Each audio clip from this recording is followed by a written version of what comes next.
आलास? ये ये. आधी जरा शांत बस. मोकळा श्वास घे. आल्या आल्या केळी आणि मोदकांची लाच देऊन तुझ्या मागण्यांचं ओझं माझ्यापुढे टाकू नकोस.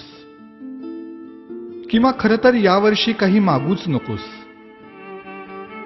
मागच्या वर्षीच्या तुझ्या मागण्यांचं काय झालं हे देखील विचारू नकोस. कारण कितीही मागण्या पूर्ण केल्या तरी तुमच्या अपेक्षा वाढतच जातात. आता यापेक्षा मोठं पोट नाही झेपायचं मला.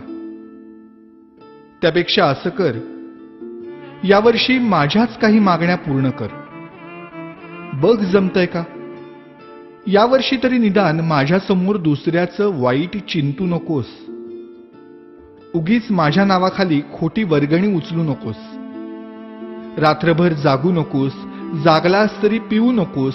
प्यायलास तरी निदान झिंगू नकोस. नकोय रे मला 30 तोळ्यांची माळ. जमलंच तर स्पीकरचा व्हॉल्यूम कमी कर थोडा. अश्लील शब्दातली तुमच्या गाण्यांची लिरिक्स ऐकवत नाहीत मला आणि बघवतही नाही तुमच्या कॉम्प्लेक्सच्या गॅदरिंग मधला नंगा नाच. अशक्य होतं रे मला हे 10 दिवस तुमचा तमाशारूपी उत्सव सहन करणं. हात जोडून मागणं मागतो तुझ्याकडे. जागा हो. सुसंस्कृत हो. खोटेपणा सोड. स्वार्थ सोड. कधीतरी प्रामाणिक होऊन बघ. माणुसकीची नशा चढव. परोपकाराची झिंग चढव. 100% मेहनत कर. स्वतःला ईश्वरी अंश मानणाऱ्या लोकांपासून सावध राहा. त्यांच्या आधाराने जगण्याचा प्रयत्न करून स्वतःतला आत्मविश्वास हरवून बसण्यापेक्षा तुझ्यातलं देवत्व मनापासून जप. दहशतीने जग जिंकण्यापेक्षा प्रेमाने मन जिंक.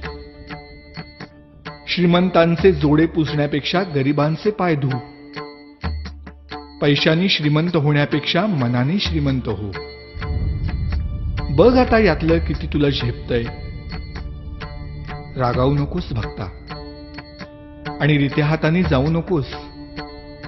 नेहमीच मागत राहण्यापेक्षा अखंड देत राहण्यातला आनंद तुला लवकर लाभो, हाच माझा आशीर्वाद. भेटूच पुन्हा.